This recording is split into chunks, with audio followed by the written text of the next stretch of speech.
Bismillahirrahmanirrahim. Assalamualaikum warahmatullahi wabarakatuh. Apa kabar kalian semua? Semoga Allah selalu memberikan kesehatan dan rezeki yang berlimpah. Kali ini Nisa akan meneruskan kisah yang berjudul Pesona Mantan Ipar Part 2. Nah, buat kalian yang belum subscribe, buruan subscribe dan aktifkan lonceng notifikasinya biar kalian gak ketinggalan cerita dari aku. Nah, biar makin seru, langsung saja kita ke ceritanya ya.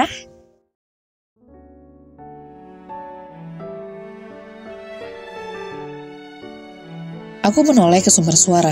Entah siapa dia. Aku sudah memindai ke segala penjuru, tetap tak kutemukan orang yang memanggil.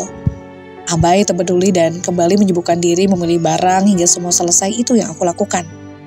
Sedetik setelahnya, Draco tiba-tiba menghilang. Entah kemana pria itu pergi.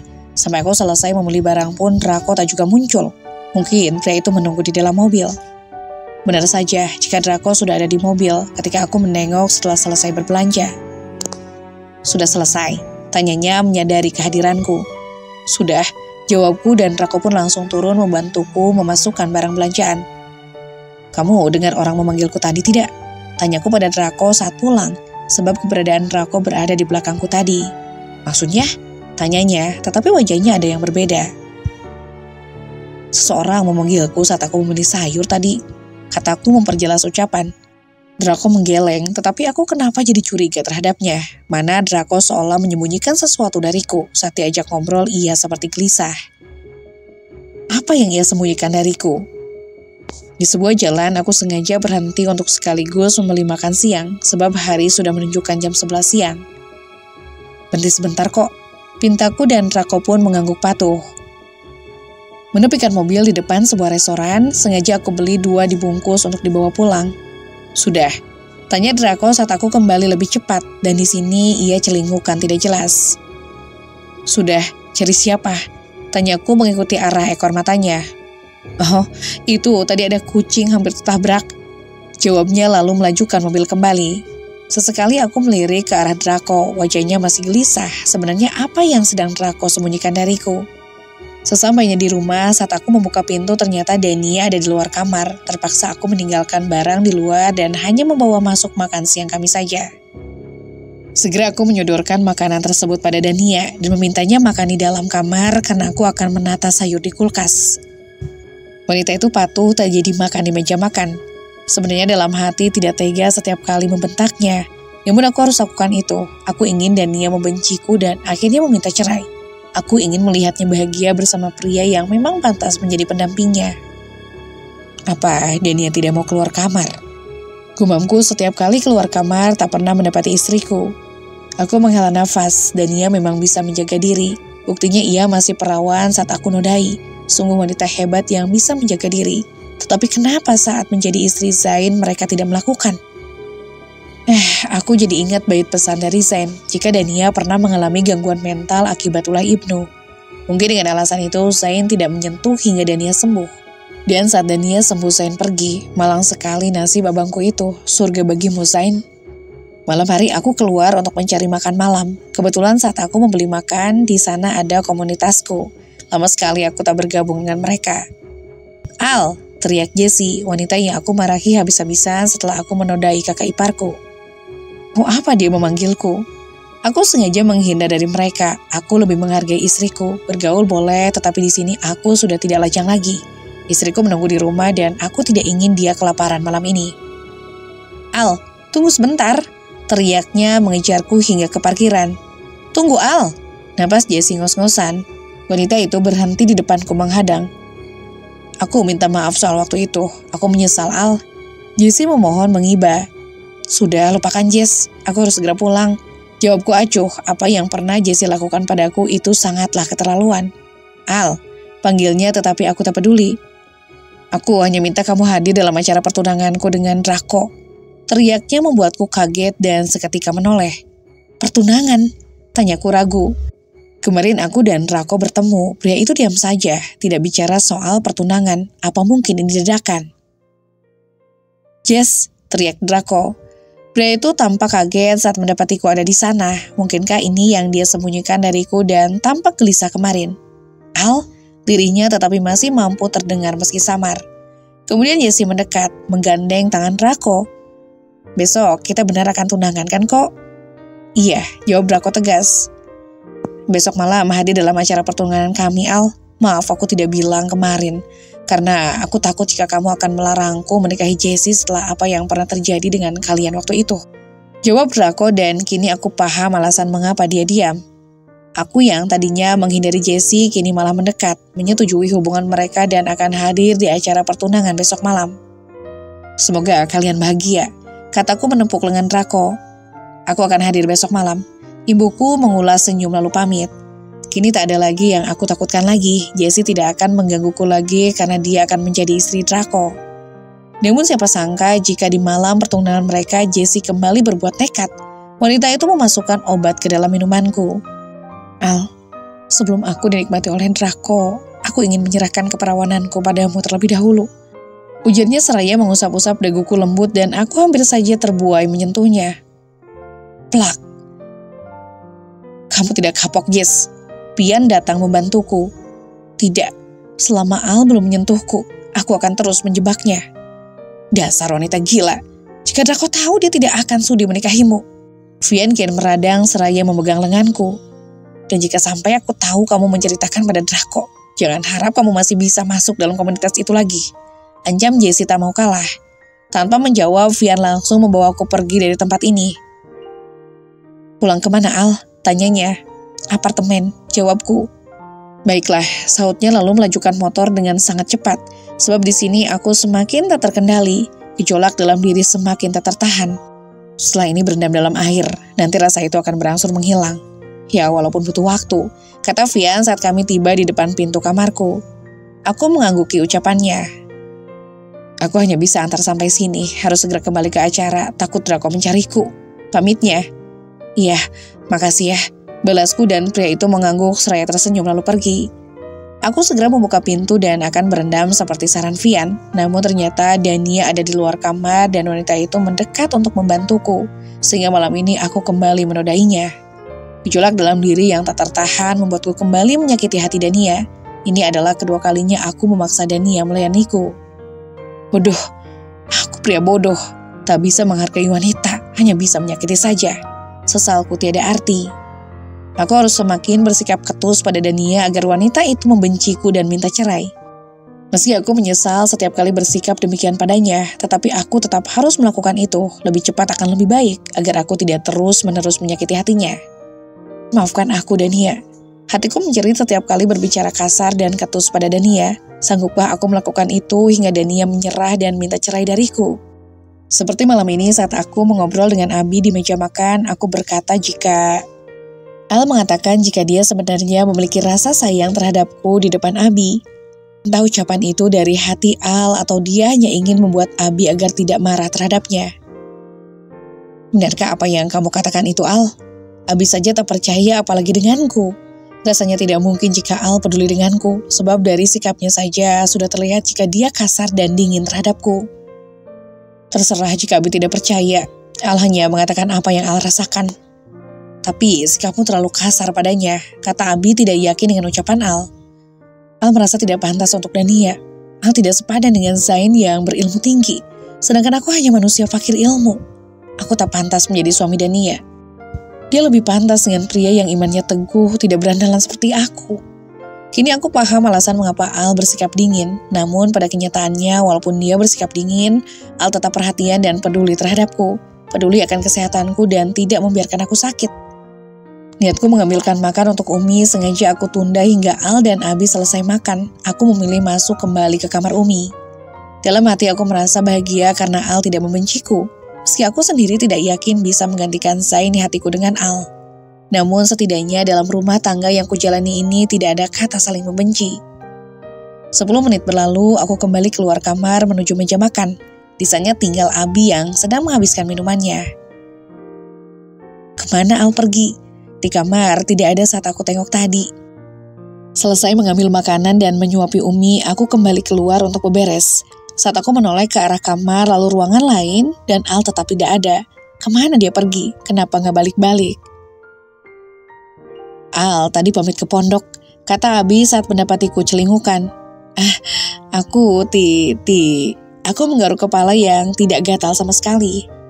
Sudah, gak usah malu lagi. Abi tahu jika kamu dan Al tidak mau saling terbuka. Tetapi percayalah, seburuk-buruknya Al, dia memiliki hati yang lembut. Hanya saja dia salah pergaulan, kata Abi kembali menyalahkan hobi Al. Kemudian Abi berdiri mengambilkan sebuah album lama, membuka satu persatu kenangan yang tersimpan rapi dalam sebuah kotak hitam bertuliskan memoris. Ini Zain dan ini Al. Abi hanya memiliki 2 anak kandung, kata Abi tersenyum kecut memandang foto kenangan mereka. Sayang sekali, Zain telah dipanggil Tuhan terlebih dahulu. Ibunya berubah murung. Di sebelah itu siapa, Bi? Jariku menunjuk pada foto seorang gadis yang berdiri di sebelah Umi, sosok yang menghipnotisku sejak tadi. Oh, dia adalah anak angkat kami, jawab Abi. Anak angkat? Tanyaku tak percaya karena selama aku tinggal di sini tak pernah melihat wajah wanita itu. Iya, anak angkat. Dia sekarang sedang kuliah di Malang. Lebaran ini dia akan pulang, jawab Abi lalu membuka kembali lembar demi lembar album yang ada di tangannya. Saat aku dan Abi sedang melihat-lihat album, Al kembali ke rumah. Wajahnya masih tetap dingin saat menatapku. Oke, aku akan ladeni permintaanmu, Al. Hingga aku masuk ke dalam kamar yang sama dengan Al, sikapnya tetap dingin dan angkuh. Tak mau membuka mulut, hanya sekedar basa-basi seperti pasutri lainnya. Kini aku merebahkan tubuh di samping Al yang sedang setengah duduk memainkan ponsel. Pria itu lalu berbalik badan dan meletakkan ponselnya di atas nakas tanpa sepatah kata pun, lalu menarik selimut ikut rebahan. Aku hanya bisa menarik napas dengan sikap Al. Sampai kapan dia akan bersikap seperti ini? Menyakiti diri sendiri dan aku. Ning, hanya suara jangkrik yang terdengar setelah sepersekian menit. Kami hanya saling diam dengan posisi membelakangi. Hingga larut malam aku tak kunjung terpejam. Entah dengan Al, mungkin dia sudah tertidur. Aku mencoba memejamkan mata, meski tetap saja tak bisa terlelap. Dalam hati bertanya, sampai kapan kamu akan bersikap seperti itu, Al? Bersikap dingin dengan menyakiti perasaannya sendiri dan juga perasaanku. Alarm yang aku setel berbunyi, gegas aku terbangun melaksanakan sholat tahajud dan segera memasak untuk makan sahur. Saat aku akan membangunkan Al, ternyata pria itu sudah terbangun dengan wajah dan kepala basah. Mungkinkah dia sudah sunnah? Entahlah. Mari sahur, makanan sudah siap. Ajakku meski tanggapan Al akan ketus dan dingin seperti biasanya. Kami berjalan beriringan menuju meja makan. Di sana sudah ada Abi yang bersiap makan. Sebelum aku makan, terlebih dahulu aku mendatangi Umi. Wanita itu masih terpejam, rasanya tak tega untuk aku membangunkan. Tetapi baru saja aku berbalik badan dan melangkahkan beberapa jengkal, Umi memanggil. Dania, dirinya dengan sangat lirih. Umi, boleh minta tolong panggilkan Al. Pintanya sedang suara yang sangat samar ku dengar. Gegas aku memanggil Al, tak peduli meski saat ini dia sedang makan. Mas, Umi memanggil, kataku dengan berbisik. Pria itu langsung bangkit dari duduknya dan menuju kamar Umi. Kulirik piring bekasnya tinggal beberapa suap saja. Abi sendiri sedang menikmati makan sahurnya, meski tidak terlihat begitu lahap, tetapi beliau mau makan pagi ini. Ada apa Umi memanggil? Tanyanya setelah meneguk air selesai mengunyah. Gak tahu, Bi. Jawabku mengambilkan makanan untuk Umi. Kamu tidak sahur terlebih dahulu? Tanya Abi menoleh melihatku membawa makanan ke kamar Umi. Nanti setelah aku menyuapi Umi. Balasku lalu pamit ke kamar Umi dengan sepiring nasi dan segelas susu hangat. Setibanya di depan pintu kamar Umi, terlihat Al sedang mengangkat kepala Umi ditaruh ke dalam pangkuannya. Dengan begitu tulus, Al mengusap kepala Umi. Terdengar obrolan mereka meski tidak begitu jelas. Umi, jangan bicara seperti itu, kata Al saat Umi menitipkan aku pada anak bungsunya itu. Umi pasti sehat kembali kok. Al yakin itu. Ibunya dengan nada serak menahan tangis. Aku saja yang mendengar dari jarak jauh, mataku mulai memanas, apalagi Al yang diajak bicara dengan wajah saling bertemu. Bolehkah Umi mendengarkan lantunan ayat suci dari bibirmu, Nak?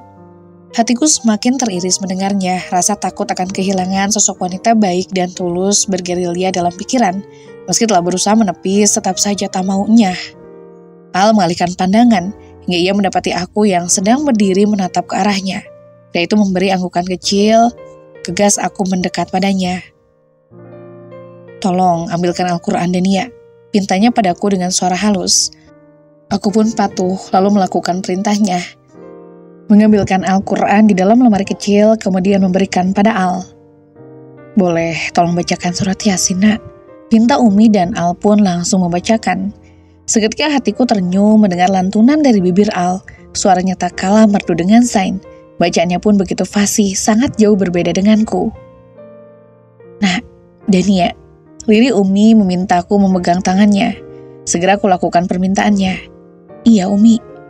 Genggamannya semakin erat tetapi lambat laun kian mengendur seiring dengan lantunan syahadat dan tahlil yang berangsur samar diikuti hembusan napas yang kian menghilang dan mata mulai terpejam. Saat itu pula Al selesai membaca surat Yasin. Seketika Al memeluk tubuh lemah tak berdaya itu dengan erat. Al janji akan menjaga Dania Umi. Al juga akan berubah, bisiknya tepat di telinga Umi. Namun siapa sangka jika kepergian Umi membawa banyak dampak dalam rumah tanggaku bersama Al. Sebuah ujian yang berat dilakukan bagi istri terpaksa harus kujalani. 4 bulan yang kujalani terasa begitu luar biasa. Dalam kurun waktu yang begitu singkat, Tuhan menguji dengan mengambil 5 orang yang paling berharga dalam hidupku. Suami, mertua, kedua orang tua dan juga abah. Kula napas panjang setelah selesai berzikir dan mengirim doa untuk mereka. Kemudian melepas mukena dan menyusul Al yang kini duduk di tepi ranjang, sibuk dengan ponselnya. Rindu terberat adalah merindukan orang yang telah meninggal, kata Al saat aku memposisikan diri di sampingnya. Tangannya sibuk mengusap foto Zain dan Umi, matanya mengembun dan mulai memerah. Namun sebisa mungkin ia tahan untuk tidak menangis. Kuberanikan diri untuk mengusap punggungnya, meski Al memang sudah berubah seperti janjinya pada Umi. Tetapi tetap saja aku merasa canggung jika ingin menyentuhnya. Semua akan kembali pada pemiliknya, kataku dan kini Al menoleh, menatap wajahku kemudian mengangguk kecil. Terima kasih untuk waktu 2 minggu bersama. Menemaniku penuh kesabaran, dan maaf jika aku masih belum bisa menjadi seperti abangku. Tangannya mengusap puncak kepalaku. Sampai detik ini sejak malam kejadian di apartemen waktu itu, Al belum menyentuhku kembali. Kadang aku merasa aneh dengan sikapnya. Mungkinkah Al tak mau lagi menyentuhku? Sudah menjadi tugasku bersamaimu sebagai seorang istri. Jawabku mengulas senyum. Tetaplah jadi dirimu sendiri. Jangan meniru orang lain. Sebab setiap manusia itu memiliki kebahagiaannya masing-masing. Tiba-tiba tangan Al mengusap pipiku, terasa hangat dan tak lagi menakutkan seperti dulu. Apakah aku boleh jujur padamu? Aku memberi jawaban dengan anggukan. Kini tangan Al menggenggam kedua tanganku. Bolehkah aku mencintaimu? Pertanyaan konyol apa ini? Haruskah seorang suami meminta izin untuk mencintai istrinya? Kamu suamiku, dan apapun yang ada dalam diriku adalah hakmu. Maka sangat berdosa jika aku menolak cintamu, apalagi membiarkan kamu mencari wanita lain untuk dicintai. Mungkin jawabanku terkesan lebay, tetapi sepertinya aku tidak salah dalam menjawab. Dan dalam hitungan detik, Al mendaratkan ciuman di atas kening, serta kata terima kasih terucap dari bibirnya. Jika kamu mengizinkan aku mencintaimu, bolehkah aku mintamu untuk belajar mencintaiku? Aku mengangguk. Tanpa diminta pun, aku akan melakukan. Al seketika memelukku, tak pernah terbayangkan jika sikap angkuh dan dinginnya akan berubah seiring dengan berjalannya waktu. Lalu, bagaimana dengan tawaran Abi? Apa kita akan menginap di sana 3 hari sebelum Lebaran? Tanyaku saat Al mulai meregangkan pelukan. Kini pelukan sudah terlepas, Al selalu menatap wajahku lekat. Iya, aku sudah janji akan menginap di sana sebelum Lebaran. Apakah Abi benar akan menikah lagi? Tanyaku karena sempat mendengar rumor jika Abi akan menikahi seorang ustazah pengajar di pondok. Al mengangguk. Iya, aku yang akan menemaninya melamar. Dalam hatiku bertanya mengapa bisa secepat itu Abi melupakan Umi, ataukah mungkin ada alasan yang mendasari mengapa Abi menikah lagi. Abi menikah lagi karena ia ingin ada yang membantu mengurus pondok, sedangkan aku sendiri, ya kamu bisa lihat bagaimana aku, seorang berandalan seperti ini, tak pantas menjadi pengurus pondok. Kamu bukan berandalan, Mas. Kamu itu orang baik, jadi jangan merendahkan diri sendiri. Al menatapku sayu, tapi imanku hanya setipis tisu. Akan melebur jika terkena air yang deras. Keteguhan hati tak bisa dibandingkan dengan apapun, Mas. Al tersenyum kecut. Mengingat dosa yang aku perbuat kepadamu malam itu, membuatku tidak yakin bisa menjadi pemimpin pondok. Maka dari itu, aku meminta Abi menikah lagi pada wanita yang bisa memberikan dia anak. Apa mungkin Al yang meminta sang Abi menikah lagi dan mungkin saja Al pula yang memilihkan calon ibu tiri? Aku menjadi penasaran, siapa wanita yang akan menjadi ibu tiri mertua? Tidurlah, besok kita akan ke sana untuk lamaran. Kita berangkat pagi mumpung hari Minggu dan aku libur, kata Al melepaskan genggaman lalu memintaku segera tidur. Ingin rasanya aku bertanya, tidakkah dia ingin menyentuhku? Namun niat itu hanya berada di angan sebab Al pun langsung merebahkan diri. Tidur lebih awal dan bangun lebih awal. Selesai sahur, kami berangkat ke rumah Abi dan akan kembali sore hari karena Al harus bekerja keesokan harinya. Kenapa kamu gak tinggal di sini saja, Al? Tanya Abi pada Al saat mereka duduk di teras. Urus semua peninggalan abangmu, tidak perlu bekerja lagi. Imbuhnya dan Al tersenyum tipis mendengar perkataan Abi. Al nyaman bekerja, Bi. Peninggalan Bang Zain milik Dania dan sudah ada orang yang aku percayakan untuk mengurusnya. Al memang selalu menolak hal itu, maklum dia memang pria pekerja keras. Aku baru menyadari itu ketika dia mengedit hasil nge-vlog sekitar 5 hari yang lalu. Belum tidur, Mas? Tanyaku melihat Al sibuk dengan layar laptopnya, padahal waktu sudah menunjukkan pukul 11 malam. Tinggal sedikit lagi, besok aku akan upload. Jawabnya menoleh sekilas disertai senyuman. Mau aku buatkan kopi lagi? Tawarku dan pria itu menolak dengan halus. Gak usah, takut gak bisa tidur nanti. Benar juga. Balasku nyengir lalu memperbaiki selimut menunggu hingga Al selesai mengedit. Hampir jam 12 malam Al baru selesai. Kok belum tidur lagi? Tanyanya bersiap tidur. Nungguin kamu, jawabku dan Al pun mengusap pucuk kepalaku. Sekarang tidur, sudah tengah malam. Iya. Al segera memejamkan mata, sepertinya dia sangat kelelahan hingga baru beberapa menit saja sudah terdengar dengkuran halus. Kuusap wajah damai dalam tidur itu perlahan. Wajah yang hampir mirip dengan Zain, pria yang dirindukan nasihat dan kasih sayangnya. Maafkan aku, Al. Lirikku karena setiap aku memandangi Al, di situ aku teringat dengan Zain. Sampai detik ini pun sama, setiap aku menatap wajah Al, di situ terbayang dengan wajah Zain. Padahal aku sadar jika itu salah. Tetapi mau bagaimana lagi, di hatiku masih tersimpan rasa untuk Zain. Butuh waktu untuk aku menggantikan sosoknya.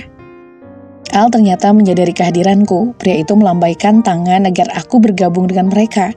Tanpa penolakan aku pun duduk bersama mereka. Siang nanti kita akan melamar wanita itu. Apa kamu mau ikut? Tanya Al tak lagi membahas soal harta peninggalan Zain. Di mana? Tanyaku balik. Di rumah kedua orang tuanya, jawab Al melirik Abi. Aku ikut melirik pada Abi, pria itu seperti bimbang. Mungkin hatinya sama sepertiku, masih mencintai pasangan yang telah meninggal. Apa ini tidak terlalu cepat, Al? Tanya Abi setelah terdiam beberapa saat. Bukankah wanita itu sendiri yang menawarkan, Bi, jika dia siap menggantikan Umi? Abi mengangguk membenarkan. Aku jadi penasaran dengan wanita itu. Seorang wanita menawarkan diri menjadi istri seorang duda yang baru saja ditinggal mati oleh istrinya. Apa mungkin wanita itu orang terdekat Umi, sehingga dengan ikhlas menjadi pengganti Umi ketika beliau telah meninggal? Tepat pukul 2 siang, Al, aku dan Abi telah bersiap untuk pergi ke calon pengantin wanita. Al menemani sang Abi melamar wanita itu. Sudah siap semuanya? Tanya Al padaku. Sudah. Kami berjalan beriringan menuju mobil Abi, sedangkan Abi sendiri saat ini masih melihat foto dirinya dan juga Umi saat mereka berada di tanah suci yang terpajang di dinding ruang tamu. Bi, panggil Al dan seketika pria itu menoleh. Sudah, tanya Abi menyeka matanya yang berembun. Sudah, jawab Al melangkah mendekat pada Abi. Bukankah pernikahan itu juga amanah dari Umi, Bi? Abi mengangguk dan kini aku semakin yakin jika wanita yang akan dinikahi oleh Abi adalah teman dekat Umi. Dengan membawa hantaran pernikahan tidak terlalu banyak, seadanya saja, tetapi bermakna, kami bertiga berjalan beriringan menuju mobil yang terparkir di halaman rumah. Banyak para karyawan kebun yang sedang mengemas buah melambaikan tangan dan memberi dukungan pada Abi. Semoga dimudahkan, Bi, teriak beberapa anak muda diiringi dengan canda tawa bahagia bukan menggunjing.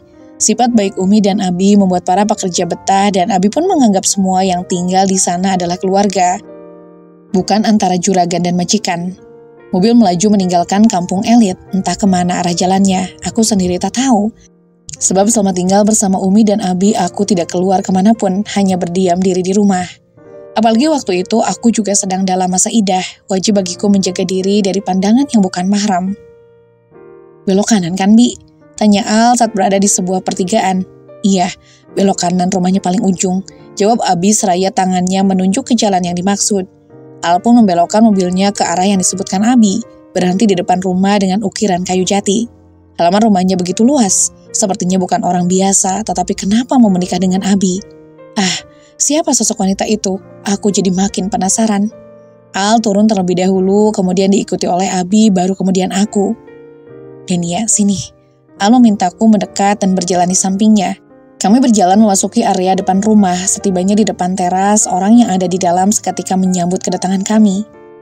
Al terperanjat saat pintu dibuka lumayan lebar, terlihat ramai sekali, tidak seperti acara lamaran biasa. Kok ramai sekali? Kata Al seraya melepas sepatunya. Abi pun melakukan hal yang sama, melepas sepatu dan masuk terlebih dahulu, baru diikuti oleh aku dan Al. Di sana sudah ada banyak orang duduk berjejer menyambut kedatangan kami. Abi diminta duduk di dekat seorang pria memakai sorban. Dilihat dari raut wajahnya mereka hampir seumuran. Silahkan duduk. Tita seorang pemuda pada aku dan Al untuk duduk di samping Abi setelah kami meletakkan hantaran. Alhamdulillah kalian tiba di sini dengan lancar, kata pria bersorban tersebut. Kemudian beliau menjabat Abi dan Al secara bergantian. Mereka mengobrol beberapa saat hingga tangan pria tersebut mengulurkan tangan pada Abi.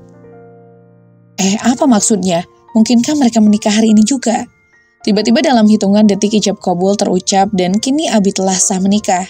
Dari dalam keluar seorang wanita bercadar dengan balutan kain kebaya putih. Diminta untuk duduk di samping Abi. Ini mereka telah resmi menjadi pasangan suami istri. Dari sorot mata wanita itu tampak jelas jika ia masih muda. Mungkin 5 tahun lebih tua dariku dan pasti ilmunya lebih tinggi dariku. Sekarang dia telah resmi menjadi istrimu, bahwa dia bersamamu. Pria di samping Abi itu menepuk bahunya. Abi membalas dengan anggukan, matanya kembali berkaca-kaca. Pasti beliau kembali ingat dengan almarhumah Umi. Dengan sigap tangan wanita itu mengusapnya saat buliran bening itu mulai menetes. Sebaik itukah? Dan sepertinya ia juga tulus menjadi istri Abi. Bisakah aku melakukan itu kepada Al? Semoga mereka selalu bahagia, kata Al menatap ibu tirinya begitu perhatian dengan Abi. Amin, jawabku. Karena bulan puasa tak ada acara makan-makan dan lainnya, maka setelah selesai acara dan sang wanita sudah dipasrahkan pada Abi, kami kembali ke rumah karena kami setelah asar juga segera pulang. Binar bahagia terpancar dari kedua sudut mata ibu tiri mertuaku. Sesekali ia mencuri pandang terhadap Abi selama perjalanan pulang. Aku jadi penasaran dengan wajahnya seperti apa, sebab saat aku memandang matanya bening dan bersih, serta saat menatap begitu menyejukkan. Dania, panggilnya, menyadari jika aku sedang memperhatikan dirinya dari kaca depan.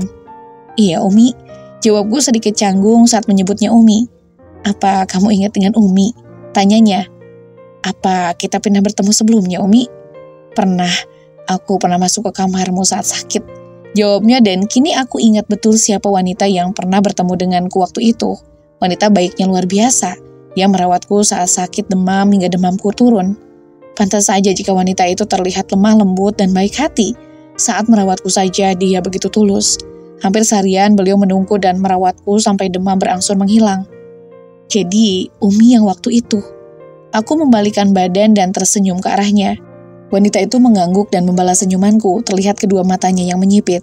Sedangkan Abi hanya terdiam sejak tadi. Sesekali beliau menarik napas dalam-dalam dan mengeluarkan perlahan, seperti penuh dengan beban. Bi, habis ini Al langsung balik ya, soalnya harus mengerjakan berkas untuk besok, kata Al dan Abi mengiyakan dengan suara lirih. Mobil melaju dengan kecepatan sedang dari rumah Umi ke rumah Abi, menepuk jarak sekitar 20 menit. Setibanya di rumah, Al langsung merebahkan diri sejenak, sedangkan aku melihat-lihat packing buah sesaat. Selang 1/4 jam, Al memanggil untuk aku bersiap pulang. Lelaki itu masuk ke dalam kamar mengambil barangku dan juga barangnya. Apa harus sekarang, Al? Tanya Umi. Iya, Mi. Mumpung masih jam segini, kalau kesorean nanti sampai apartemen malam. Oh ya sudah, hati-hati di jalan. Al mengangguk dan menyalami taksim ibu tirinya. Begitupun denganku melakukan hal yang sama dengan Al. Pamit ya, Bi. Kini giliran Al menyalami Abi yang sedang duduk di teras. Iya, hati-hati ya. Balas Abi mengusap kepala Al. Seperti biasa, kami pulang pergi menggunakan motor Al. Baru saja aku akan naik ke atas motor, tiba-tiba terdengar suara seseorang memanggil nama Al dari jalan pondok. Siapa dia? Gegas aku menoleh dan melihat sosoknya. Ia berlari ke arah Al dengan tergopoh-gopoh. Nafasnya sampai tersengal-sengal, dan yang membuatku terkejut adalah wanita itu langsung memeluk Al. Apa-apaan ini?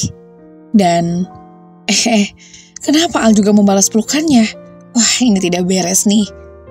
Aku rindu kamu, katanya semakin mempererat pelukan. Apa? Rindu? Ada hubungan apa Al dengan wanita itu? Al masih belum sadar atau memang seketika lupa saat bertemu dengan wanita itu. Memeluk erat seolah aku hanya sebagai manekin berdiri yang sedang memperhatikan mereka. Menyebalkan sekali, bukan? Kapan kamu pulang, Han? Tanya Al setelah melepaskan pelukan. Aku semakin dibuat kesal oleh keduanya. Tangan Al memegang pipi wanita itu. Wajah mereka saling pandang dan aku tidak bisa menjelaskan dengan kata-kata. Hatiku terlalu perih dengan adegan mereka. Hana, teriak Abi ikut mendekat dan memeluk wanita itu. Abi, balasnya mengeratkan pelukan. Umi, Abah, dan Bang Sen sudah pergi untuk selamanya. Kenapa kalian tidak mengabariku? Ujarnya menangis terseduh dalam pelukan Abi. Sedangkan Al saat ini mengusap-usap punggung, mencoba menenangkan wanita itu. Kami tidak ingin membuatmu khawatir, Han. Jawab Abi dan wanita itu malah semakin kencang menangisnya. Aku terus memperhatikan mereka bertiga. Kebetulan saat aku menatap mereka, Al sedang menoleh. Gegas ia turun dari motor dan berdiri di sampingku. Tangannya ingin menggenggam tanganku, tetapi langsung aku tepis. Enak aja, habis bermesraan dengan wanita lain, kini sok perhatian dan baik padaku. Sayang, kenapa? Tanyanya sok polos. Nyedih. Jadi laki gak peka banget sih. Gak usah ditanya juga harusnya udah paham kan? Gak apa-apa, jawabku ketus. Hei, kenapa marah? Baru kali ini aku lihat kamu merajuk begitu. Mana makin manis lagi. Katanya membuatku mual saja. Seketika tangan Al memegang bahuku menghadap tubuh ini padanya. Hei, kamu cemburu? Aku masih terdiam, haruskah aku menjawab, bikin kesal aja. Dia itu Hana Sasmita, adik angkatku. Mungkin aku pernah cerita sama kamu, bukan? Hana Sasmita, gadis kecil yang ada dalam album waktu itu. Beda jauh sekali wajahnya, sekarang lebih cantik dan glowing, sedangkan yang dulu masih kumal.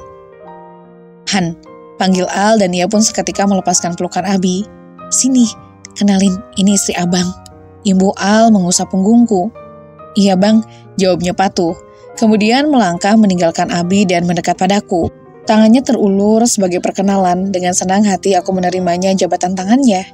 Dania Aiswa, kataku. Hana Sasmita, balasnya mengulas senyum. Abang, kapan kembali? Lama banget gak pulang, kemana aja? Coros-corosnya beralih menghadap Al setelah berkenalan denganku. 6 tahun dia gak balik, kata Abi dan Al pun membenarkan. 6 tahun, aku terbelalak. Selama itu Al menjauh dari keluarganya. Aku sampai geleng-geleng tak percaya. Imannya lumayan kuat juga. Jika bukan cucu Kiai, mungkin saja detik ini Al sudah... membayangkan saja aku bergidik ngeri. Iya, sejak lulus SMA, Zain memberikan hadiah kelulusan berupa motor. Alhasil ya itu, lebih banyak konvoi, balapan di jalan dan Abi tidak suka itu. Makanya Abi kecewa berat dengan Zain karena membelikan motor. Abi marah padanya, tetapi yang kabur malah Al. Dan herannya lagi Zain masih terus memberi Al uang jajan, membiayai kuliah saat Abi larang. Zain selalu bilang jika Zain berhenti memberi membiayai, dia akan terus menjadi berandalan, tidak ada tujuan hidup. Katanya begini lagi, mungkin Al sedang mencari jati diri, suatu saat dia pasti akan berubah. Sejak saat itu, Abi sudah pasrah semuanya pada Zain. Mungkin aku juga yang tidak becus menjadi seorang ayah. Selain mengedepankan kemauanku sendiri, maafin Abi ya Al. Abi menatap Al sedih. Tapi Abi tetap tidak suka dengan yang namanya anak motor, apalagi mereka yang balapan di jalan. Ibunya tanpa beralih dari wajah Al. Tapi balapan di jalan itu mengesankan loh Bi, apalagi pasti kejar polisi. Jawab Al ngaco membuat Abi melotot. Berani lagi balapan di jalan, itu artinya kamu gak sayang sama Umi. Al tersenyum. Itu dulu, semenjak ada Dania di sampingku, aku sudah tidak lagi balapan. Aku sudah berhenti dan keluar dari komunitas kok. Aku juga tidak ingin membuat almarhumah Umi kecewa. Nah gitu dong, jangan ulangi sesuatu yang tidak baik. Tegas Abi dan Al mengangguk pelan.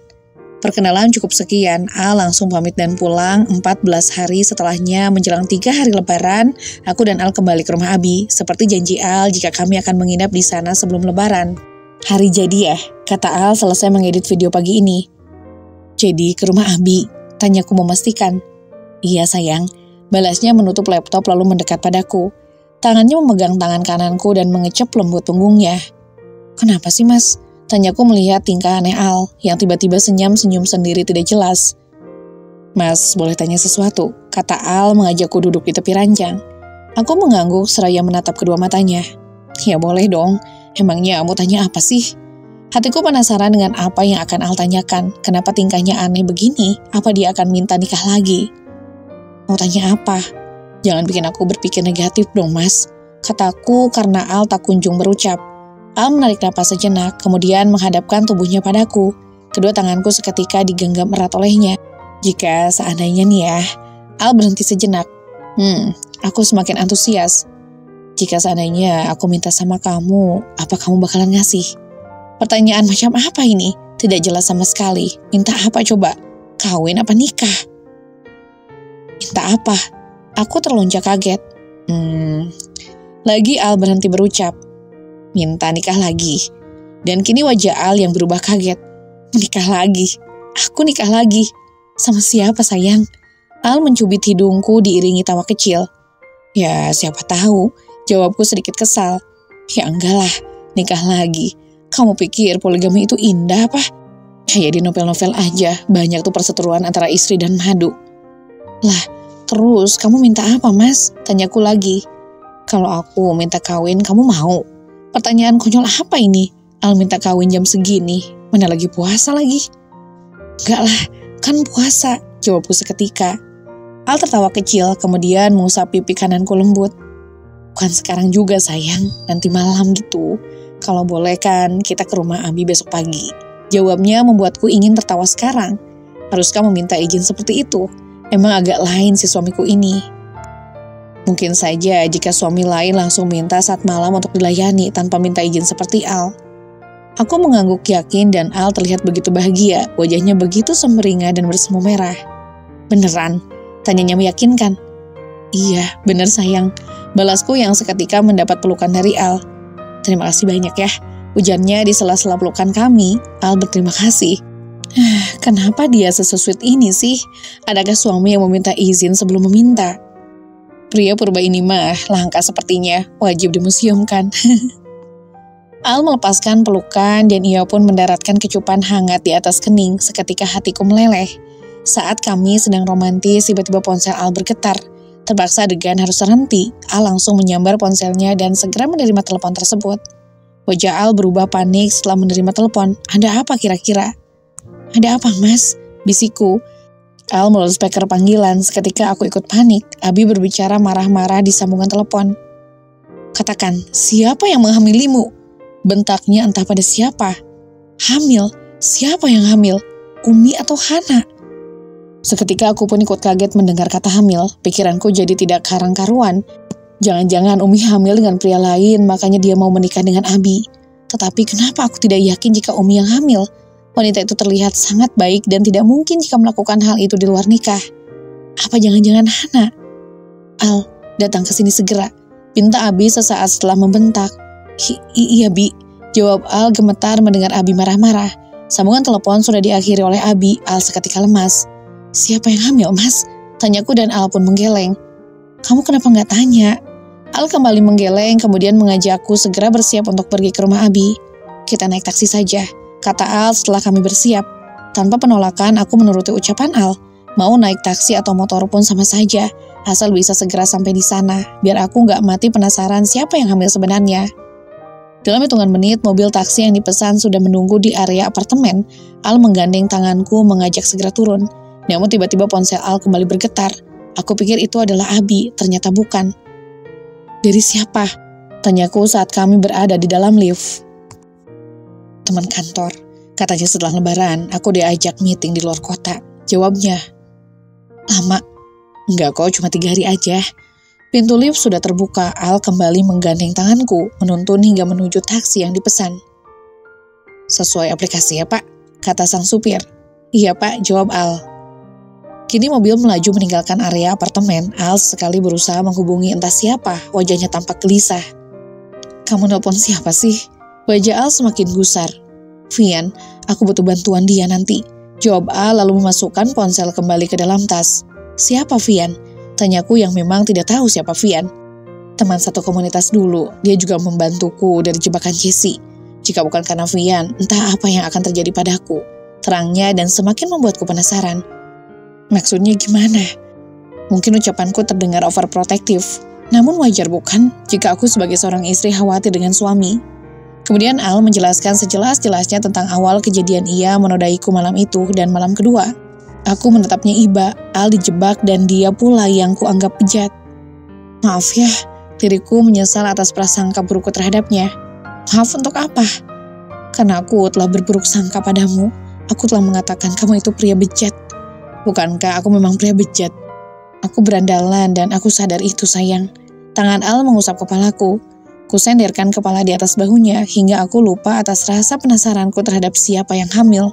Barulah ketika aku dan Al sampai di depan rumah Abi, sosok wanita duduk tertunduk di kursi teras seraya menatap layar ponsel yang berada di tangannya. Melihat kedatangan Al, ia langsung menghambur ke dalam pelukan. Lagi rasa cemburu itu hadir dalam diriku, meski aku tahu jika Al dan Hana berstatus adik kakak. Kamu yang hamil, Han? Tanya Al setelah melepaskan pelukan. Wanita itu mengangguk, lalu kembali memeluk Al. Sesakit inikah yang aku rasakan ketika suamiku perhatian dengan wanita lain? Apalagi kini pikiranku semakin tidak jelas. Di mana aku terbayang Al akan bertanggung jawab atas kehamilan adik angkatnya itu. Duduklah, pinta Al pada Hana dan wanita itu patuh. Bicara di dalam saja, kata Abi melongok dari pintu. Akhirnya aku, Al, dan Hana masuk ke dalam. Hana duduk di hadapan Abi dan Al. Sorot mata Abi penuh dengan kekecewaan, begitu juga dengan Al. Siapa yang menghamili kamu, Han? Tanya Al langsung pada inti masalah. Wanita itu tidak menjawab, wajahnya ditundukkan penuh dengan ketakutan. Katakan, Han. Bentak Abi, amarahnya masih bergejolak. Seorang ayah pasti merasa sangat kecewa dan marah ketika melihat anak gadisnya dihamili pria yang belum menikahinya. Dada Abi kembang kempis, tetapi Umi dengan sigap menggenggam tangannya, menenangkan sang suami agar tidak terus-menerus marah karena bisa mengganggu kesehatannya. Han, katakan pada abang, siapa pria yang menghamili kamu? Al masih berusaha sabar, aku pun melakukan hal yang sama dengan Umi, menggenggam tangan Al. Kenapa diam saja? Di sini abang bertanggung jawab atas kehamilan kamu setelah Abi. Jadi abang mohon katakan sejujurnya sama abang, siapa pria yang telah menaruh benih di rahimmu? Wajah Hana sedikit mendongak, menatap Abi dan Al bergantian, rasa takut terlihat jelas dari aura wajahnya. Maafin Hana bang, Bi, katanya dengan nada gemetar dan kembali menangis. Tubuhnya tergoncang hebat, dengan sigap aku berpindah tempat duduk di sampingnya. Wanita itu menyandarkan kepalanya di dadaku, tangannya merangkul erat tubuh ini. Hana menangis dalam pelukanku. Mbak, lirihnya sesenggukan. Kuusap pelan kepalanya. Aku tahu apa yang Hana rasakan saat ini. Mungkin saja dia juga korban sama sepertiku. Tetapi bisa juga itu atas dasar suka sama suka. Aku tak tahu bagaimana pastinya.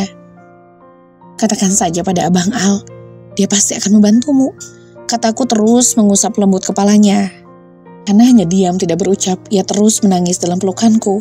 Terdengar hembus napas kasar dan ucapan istighfar dari mulut Al. Pasti dia menahan amarah yang bergejolak karena Hana tidak kunjung menjawab. Saat mulai tenang, aku kembali mencoba membujuk agar Hana mau mengatakan siapa ayah dari anaknya tersebut. Sekarang katakan, siapa ayah dari anak itu, Han? Kulepaskan pelukan dan memegang wajah Hana, membiarkan netra kami saling bertemu. Hana masih ragu untuk menjawab, tetapi sebisa mungkin aku sabar hingga ia mau menceritakan. Cepat katakan, Hana, jangan bikin Abi makin emosi. Sentak Abi, bangkit dari duduknya akan mendekat pada Hana, tetapi dilarang oleh Umi.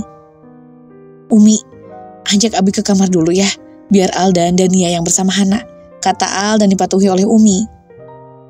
Katakan dengan jujur, Han, biar tidak semakin rumit ke depannya, pesan Abi sebelum dia pergi. Wanita yang diajak bicara tidak menyahut, namun terlihat jelas penyesalan di wajahnya.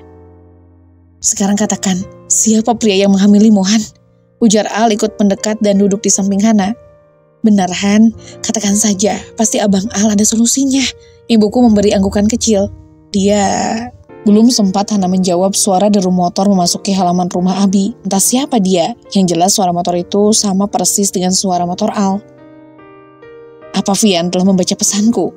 Al segera berdiri, tetapi Hana langsung menarik tangannya. Hal itu membuatku bertanya-tanya, mungkinkah yang datang itu adalah pria yang menghamili Hana? Abang, jangan sakiti dia, kata Hana memohon. Mata Al seketika berubah nyalang, wajahnya memerah, menahan marah. Tangan Hana ditepis dengan kasar olehnya. Hana, aku udah... Sosok pria muncul di ambang pintu. Al menoleh dan aku mendongak. Bangsat kau. Al melangkah cepat memukul pria itu dengan membabi buta. Hana merengek dan memohon agar Al berhenti memukulnya. Namun Al tidak menggubrisnya sama sekali. Teman pengkhianat, seru Al di sela-sela pukulannya. Dengan cekatan Hana mendekat mencoba menghalangi Al yang terus memukul pria yang menghamili adiknya. Bangsat kau kok. Bag. Al terus memukul tiada henti hingga wajah pria itu penuh dengan luka pukulan dari Al. Ia tampak pasrah dan tidak mengelak setiap pukulan yang mendarat di wajahnya. Sudah bang, cukup. Hana berusaha menenangkan Al. Tangannya memeluk tubuh pria yang telah menodainya. Aku tidak habis pikir dengan pola pikir kamu, Han. Jelas-jelas Draco telah merenggut kesucianmu. Tetapi kamu masih saja membelanya. Al tersenyum sumbang penuh kekecewaan. Itulah cinta Al. Semua terlihat indah di matanya, meski terlihat buruk oleh orang lain. Diam kamu, dasar bajingan. Apa yang kamu mau dari adikku, hah? Draco tersenyum miring. Masih tanya mau apa? Mau enak-enakan lah, melanjutkan yang semestinya. Kembali Al akan melayangkan pukulan, tetapi Hana lagi dan lagi melindungi, sehingga Al tak jadi memukul Draco. Aku mendekat, yang sejak tadi hanya melihat dari jarak jauh. Gegas aku meraih tangan Al agar sedikit lebih tenang. Sekarang jawab pertanyaan abang, Han. Apa kamu mencintai Draco? Hana mengangguk, entah sejak kapan mereka berhubungan. Tetapi yang jelas Hana terlihat tidak canggung berdekatan dengan pria bernama Draco. Kamu tahu siapa Draco, Han? Hana mengangguk sebagai jawaban. Apa kamu tahu kalau dia sudah memiliki istri? Kau tahu itu? Jangan memfitnah kamu, Al. Aku belum menikah. Itu semua karenamu. Jessie pergi begitu saja setelah acara pertunangan itu. Dia terlalu mencintaimu. Draco menunjuk pada Al lalu tersenyum kecut. Jadi kamu tenang saja, aku akan bertanggung jawab atas anak yang dikandung oleh Hana. Aku akan menikahinya. Kata pria itu terdengar enteng dan seperti tidak bersalah sama sekali atas perbuatannya. Al melempar kepalan tangannya dengan kasar. Kecewanya yang besar membuat Al tak bisa berbuat apa-apa lagi, sebab di sini Hana pun mencintai Draco. Abi dan Umi keluar setelah mendengar keributan. Mereka mendekat. Seketika Abi melayangkan tamparan pada Draco. Pria kurang ajar, berani-beraninya kamu menodai anakku hingga hamil. Tidakkah Anda sadar, Tuan, jika anak Anda sendiri pun sama dengan saya? Bahkan bisa dikatakan dia lebih kejam dari saya dengan menodai kakak iparnya sendiri setelah kematian kakaknya. Itu semua karena kesalahan dan bukan kemauanku. Al mengelak tak terima, tetapi sama saja menodai. Jadi tak ada bedanya aku denganmu, Al. Sama-sama bajingan, bukan? Tangan Al sudah mengepal dan aku pun bergerak cepat. Adegan pukul-memukul bukan solusi tepat. Jika terus dibiarkan, Al akan kembali membabi buta.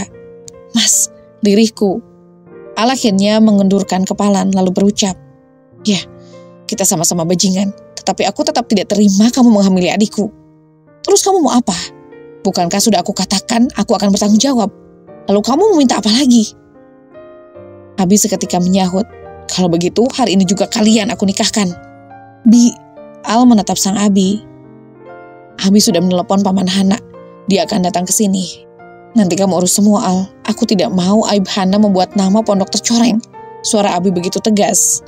Hari ini Hana dan Draco menikah secara siri terlebih dahulu. Setelah hari lebaran selesai, baru mereka akan menikah secara hukum. Selesai secara akad, Hana diboyong oleh Draco ke rumahnya. Hari ini pula aku dan Al menginap di rumah Abi seperti janji Al. Abi kenapa? Tanya Al sore menjelang buka puasa. Aku yang baru saja lewat pun seketika memperlambat langkah untuk mendengar pembicaraan mereka. Mengintip dari sudut tembok, bukan niat menguping, tetapi arah pembicaraan mereka membuatku penasaran. Al, sebenarnya bagaimana hubungan kamu dan Dania? Maksud Abi? Tanya Al terlihat kebingungan di wajahnya. Bukan maksud Abi mencampuri urusanmu, tetapi di sini Abi penasaran. Bukan juga Abi mengungkit apa yang pernah kamu lakukan. Abi menghela napas sejenak. Sedangkan Al sendiri masih menunggu kelanjutan dari ucapan Abi. Begitu juga denganku, penasaran dengan arah pembicaraan Abi. Kalian pernah melakukan hubungan setelah kepergian Zain. Seharusnya Dania hamil sama seperti Hana, bukan? Tetapi, seketika Al menyahut, Allah masih sayang pada Dania, Bi. Dia tidak menjadikan benihku di rahim Dania. Sebab jika sampai hamil, Nasabnya kan ikut dengan Dania, bukan denganku. Abi mengangguk membenarkan. Terus selama kalian menikah, apa tidak lagi berhubungan? Al seketika meradang. Apa maksud Abi? Maaf Al, bukan maksud Abi mencampuri rumah tangga kalian. Hanya saja kenapa sampai detik ini Dania belum ada tanda-tanda hamil. Bukan Abi menyinggung. Abi ingat betul apa yang kamu katakan sebelum kepergian Umi waktu itu. Abi hanya takut jika kamu tidak bersikap baik pada Dania. Di sini aku bingung, Abi terlihat perhatian dan peduli denganku serta rumah tangga kami. Tetapi aku juga merasa jika Abi sedang membandingkan aku dan Hana, di mana Hana sudah hamil sedangkan aku belum hamil. Sudahlah Bi, biarkan rumah tangga aku dan Dania menjadi urusan kami. Sahut A lalu bangkit dari duduknya dan berlenggang. Segera aku kembali ke dapur menyusul Umi melanjutkan memasak untuk berbuka sebelum Al memergokiku tengah mengkuping mereka. Kembali aku menyibukkan diri dengan peralatan dapur, agar tidak terus ingat dengan ucapan Abi. Harusnya aku jujur pada Al, bagaimana jika dia tak terima nanti? Dulu saat aku jujur pada Zain, pria bisa menerima dengan ikhlas. Tetapi Al, aku khawatir dia ragu lalu mencari wanita lain, sedangkan aku takut kehilangannya. Aku mulai nyaman bersama Al dan aku tidak siap berbagi untuk saat ini. Dania, ini sudah penuh airnya. Aku terperanjat dengan langsung mematikan keran. Aku hampir saja lupa kalau sedang mencuci beras. Maaf Umi. Kalau ada masalah, kamu bisa kok cerita sama Umi. Wanita itu menepuk bahuku pelan. Aku membalasnya dengan tersenyum. Makasih Umi. Tentu aku tidak akan cerita pada Umi soal hal barusan. Mereka juga baru saja menikah. Aku tidak mau jika hanya hal sepele membuat rumah tangga Abi dan Umi terjadi pertengkaran. Jangan sungkan. Kita adalah keluarga dan anggap saja aku seperti ibumu sendiri. Umi menoleh lalu tersenyum. Kubalas senyumnya kemudian berlalu untuk segera menanak nasi. Tak kusangka ternyata Al berdiri di ambang sedang memperhatikanku. Dania, boleh aku bicara sebentar? Pintanya dan aku pun mengangguk patuh. Apa Al akan membahas hal tadi? Kami berjalan beriringan menuju kamar. Segera Al menutup pintu setelah aku masuk. Duduklah. Pintanya duduk terlebih dahulu di tepi ranjang. Aku mengangguk dan duduk di sampingnya, hening sejenak hingga Al membuka pembicaraan. Maaf jika ucapan Abi membuatmu tersinggung. Apa Al tahu jika aku tadi menguping pembicaraan mereka, sehingga kini dia berbicara demikian? Tidak usah dipikirkan, aku juga jarang menyentuhmu dan itu adalah salahku. Al menunduk seolah itu adalah kesalahannya. Kurai kedua tangannya. Kamu tidak salah, mungkin memang belum waktunya kita memiliki anak. Meski sudah duduk berdua seperti ini, aku tetap saja tidak bisa berkata jujur pada Al tentang apa yang terjadi dalam diriku.